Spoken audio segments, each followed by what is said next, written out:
Hola, buenos días. Nosotros somos el equipo número 5, el cual está conformado por Sofía Beltrán, Lizeth Maldonado, Jesús Zamora y su servidor, Abraham Gómez. Nosotros les vamos a hablar sobre los tipos de dieléctricos en campos eléctricos y en capacitores, correspondiente al tema de la unidad 2 de la materia de electromagnetismo. Para comenzar, vamos a analizar el índice, el cual consiste en 7 temas. El primero es qué es un dieléctrico y ejemplos de los mismos. También se va a hablar sobre la constante dieléctrica, que es muy importante. Como tercer tema tenemos a la ruptura de un dieléctrico. Siguiente son las funciones y comportamientos de estos materiales en campos eléctricos. Y también tenemos a los dipolos inducidos y dipolos permanentes, a los tipos de dieléctricos en capacitores y por último las funciones de estos dieléctricos en un capacitor. Estos 7 temas se hacen con la finalidad de poder comprender mejor el tema en general. Iniciando con el tema, necesitamos saber qué es un dieléctrico.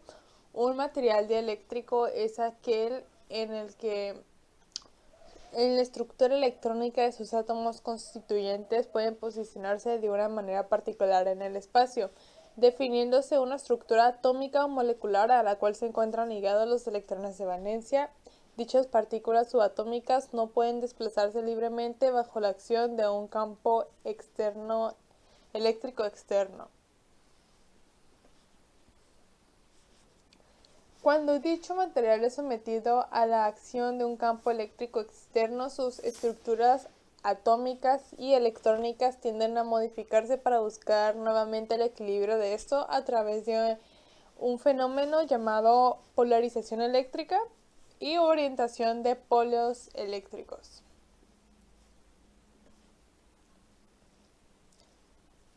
Cuando el campo eléctrico aplicado es eliminado, el material tiene una fuente de tendencia a restablecer sus características estructurales originales.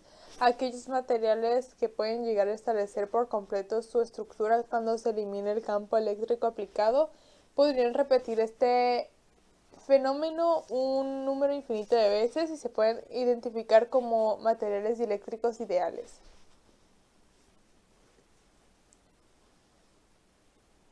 En los materiales dieléctricos es poco probable encontrarse con electrones libres, lo que trae como consecuencia que los materiales también sean buenos aislantes.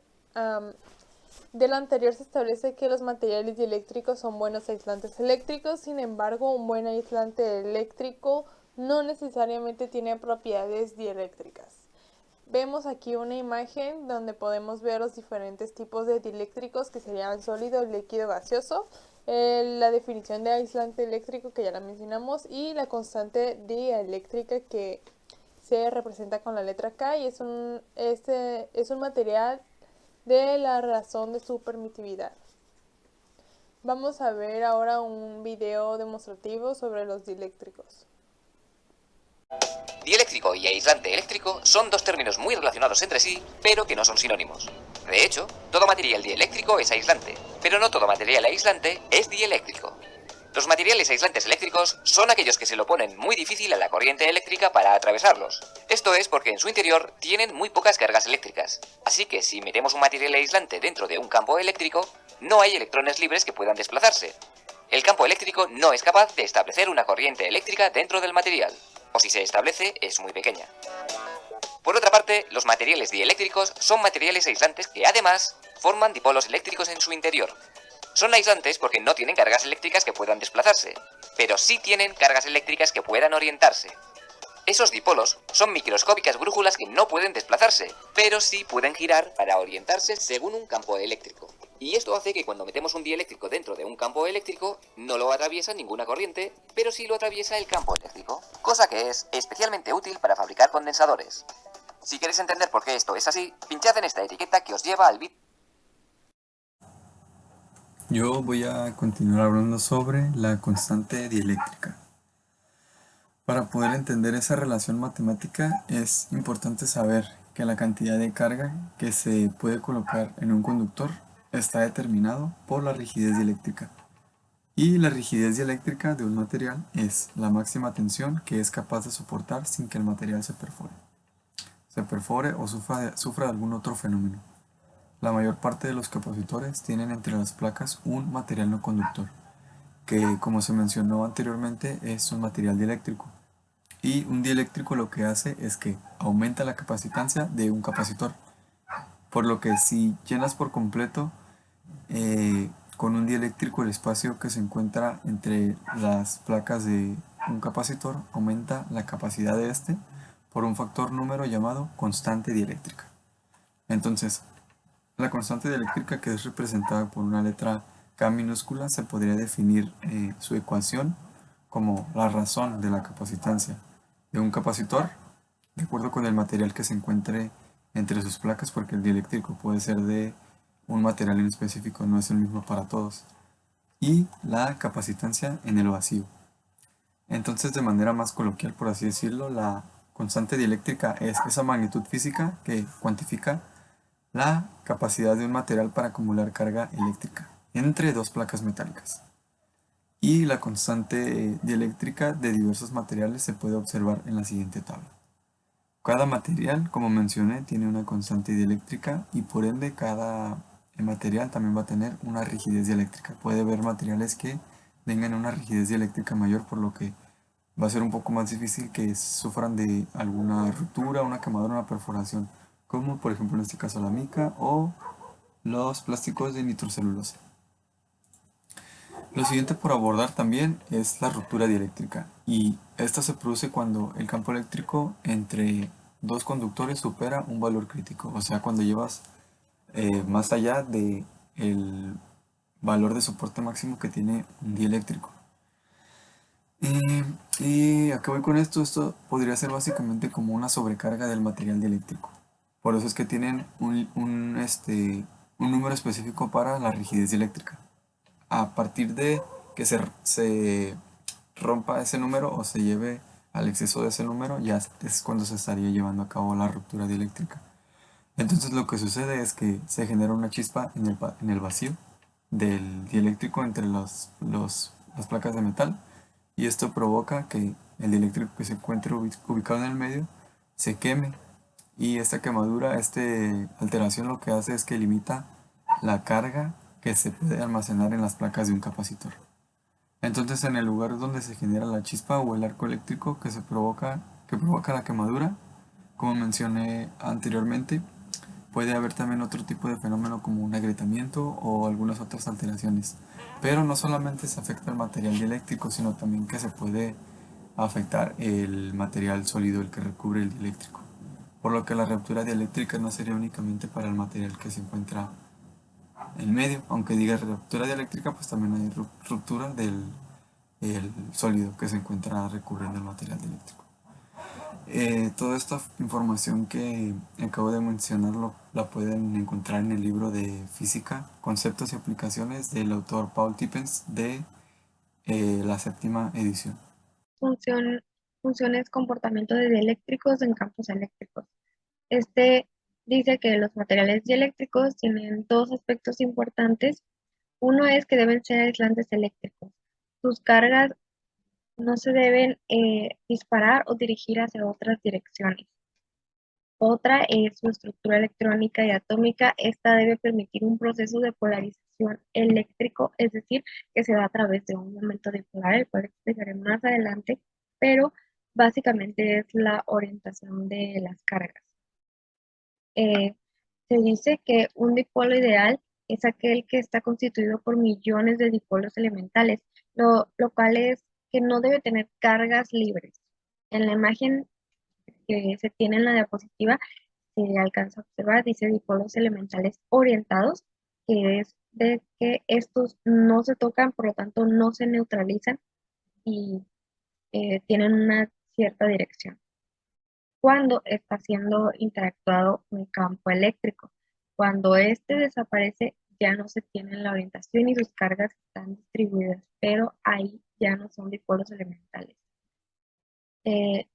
Otra función importante que se podría decir es la resistencia dieléctrica de un material que se pueda tener. Esto es como una máxima capacidad que se puede tener o recibir, o que puede recibir el campo eléctrico de cargas para no sobrepasarse. Y al sobrepasarse ya es cuando se puede llegar a la ruptura dieléctrica.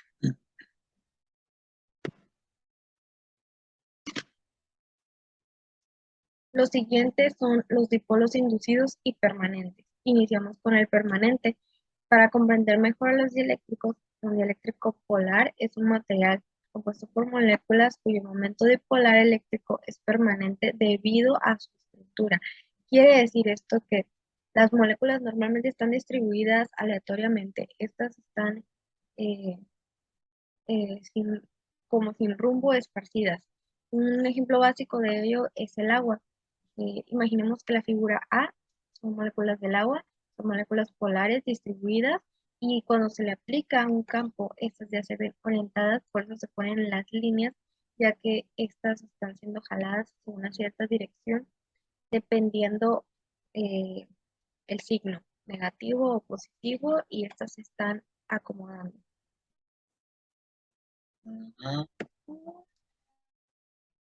Tenemos el dipolo inducido de este lado. Un dieléctrico no polar es un material compuesto por átomos o moléculas que no tienen un momento dipolar eléctrico inherente. Esto quiere decir que las moléculas polares no suelen tener un momento dipolar, por lo tanto no es fácil que se acomoden, pero por eso se les induce el momento dipolar eléctrico, es decir, que se crea el campo adecuado para que éstas puedan interactuar. Sus fuerzas para sus cargas opuestas actúan sobre la carga negativa y positiva, y esto es lo que hace que cuando se acerca un campo eléctrico a ellas, se empiecen a acomodar o a distribuir cargas negativas y positivas de una manera que igual quedan con separación para que se esté produciendo un momento dipolar eléctrico inducido del dieléctrico. Y para poder comprender mejor, les dejo como referencia este video de videosdematemáticas.com. Eso es todo por mi parte.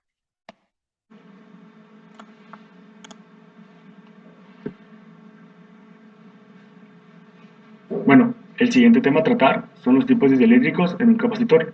El primer material que vamos a analizar es el plástico, el cual tiene tres principales, que es el polipropileno, el teraftalato de polietileno y por último el sulfuro de polifenilero. El plástico es un gran dieléctrico debido a que tiene gran estabilidad de temperatura y es el mejor material en cuanto a la eficiencia volumétrica.